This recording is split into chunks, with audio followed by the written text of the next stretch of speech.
नमस्कार दोस्तों, मेरा नाम है हरीश साहू। ठीक, तो मैं आप लोग को क्लास 10 का चैप्टर 9 पढ़ा रहा हूँ। ठीक है, चैप्टर 9 क्या है नाम इसका? ट्रिग्नोमेट्री। ठीक है, और हिंदी में हम इसको बोलते हैं त्रिकोणमिति।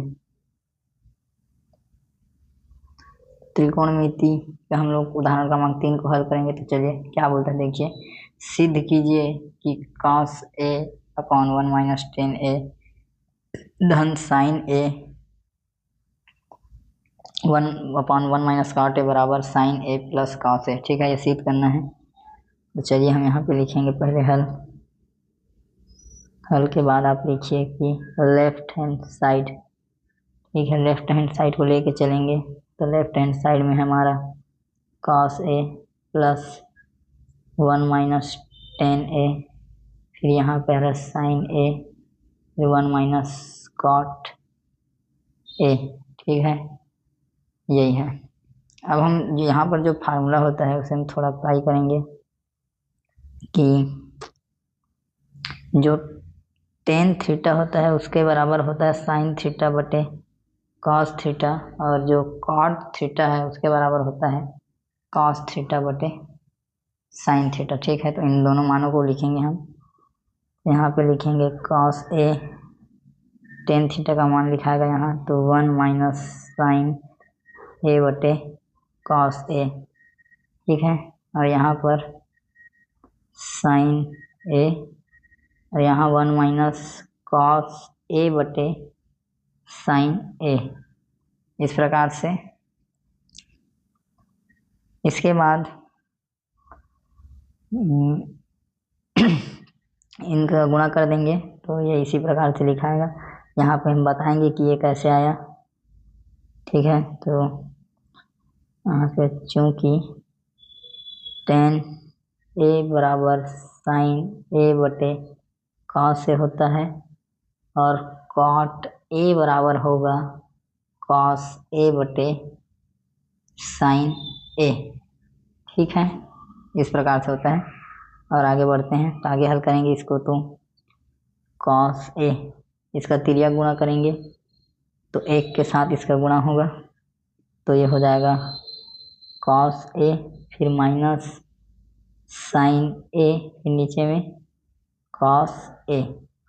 ठीक, इसी प्रकार इसका हो जाएगा साइन ए बटे साइन ए फिर माइनस कॉस ए, ये हो जाएगा साइन ए। ठीक है, क्या करें हम लोग? Cross multiply. पहले कॉस ए का गुणा एक से, फिर इसके नीचे में कुछ नहीं है तो इसका गुणा एक से, फिर नीचे वालों का भी गुणा आपस में। इसी प्रकार से पहले ऊपर का गुणा इधर, फिर इसका गुणा इधर, फिर आपस में दोनों का। ठीक है, तो आंसर हर का इस प्रकार से गुणा होगा।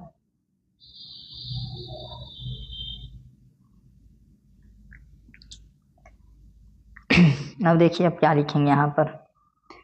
इसको हम क्या लिखेंगे, इसको पलटी कर देंगे तो ये क्या हो जाएगा, ये कॉस ए के बटे में क्या है, कुछ नहीं है तो एक, और ये जो भाग हो रहा है इन दोनों के बीच अब क्या हो जाएगा, गुणा। और ये क्या हो जाएगा, कॉस ए माइनस, ये वाला कॉस ए ऊपर चला जाएगा, और ये जो कॉस ए माइनस साइन ए यहीं रहेगा। ठीक, इसी प्रकार से इधर हो जाएगा, तो साइन ए, ये नीचे वाला साइन ए ऊपर गया।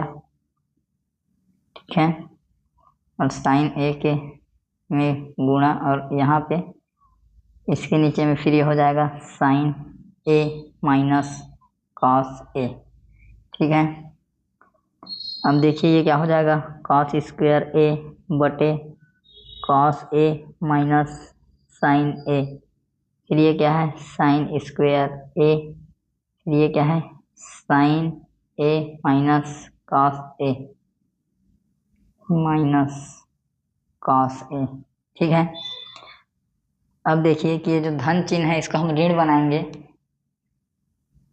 ठीक, तो क्या हो जाएगा, यहाँ पर साइन क्या है, ऋण में है, और यहाँ क्या है, धन में है।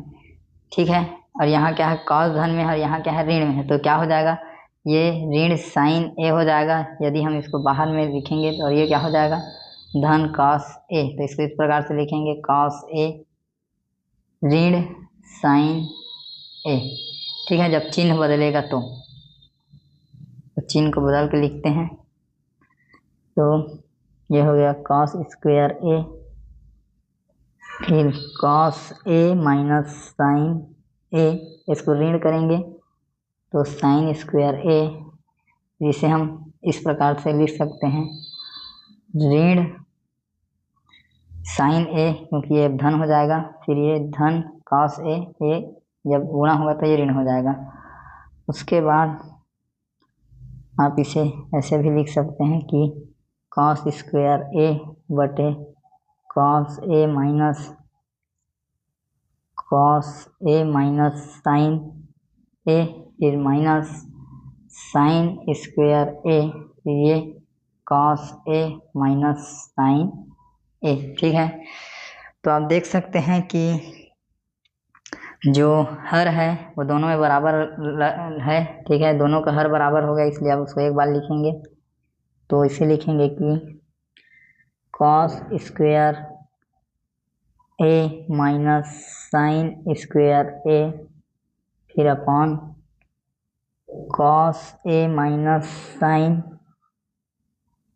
ए, ये एक बार लिखाएगा कॉस ए माइनस साइन ए। ठीक है, वो एक फार्मूला है कि ए स्क्वायर ऋण बी स्क्वायर बराबर होता है ए धन बी और ए ऋण बी। ठीक है, वही यहाँ पे देखिए ए स्क्वायर ऋण बी स्क्वायर ऐसे लग रहा है, तो इसको जमा के हम लिखेंगे कि एक बार ये कॉस ए धन साइन ए होगा, फिर ये एक बार कॉस ए ऋण साइन ए होगा। नीचे में क्या है इसका कॉस ए ऋण साइन ए। ठीक है, और ये कैसे आया, तो इसमें हम फार्मूला लगाएं कि ए स्क्वायर ऋण बी स्क्वायर बराबर ए धन बी ए ऋण बी। ठीक, अब देखिए कि ये कॉस ए माइनस साइन ए, ये वाला और ये वाला कट गया। ठीक, तो हमारे पास बचा कॉस ए प्लस साइन ए। ठीक है, और क्या आ गया, ये राइट साइड आ गया हमारा। ठीक, कॉस ए प्लस साइन ए यही बोला था, ये साइन ए प्लस कॉस ए। इसको आप ऐसे लिख सकते हो, चाहो तो sign A plus cos A. ठीक, ये हमारा राइट साइड हमको मिल गया, क्या हो गया, ये प्रूफ हो गया। ठीक है, left hand side is equal to right hand side, बायां पक्ष बराबर है किसके, दायां पक्ष के। ठीक है, तो दोस्तों इस प्रकार से ये सिद्ध होगा। तो उम्मीद करता हूँ जो आपको पढ़ाने का समझाने का प्रयास किया आपके समझ में आए। आप वीडियो को स्लो करके देख सकते हैं, कम ज़्यादा स्पीड में। ठीक है दोस्तों, तो मिलते हैं अगले वीडियो में, तब तक के लिए धन्यवाद और जय हिंद, वंदे मातरम।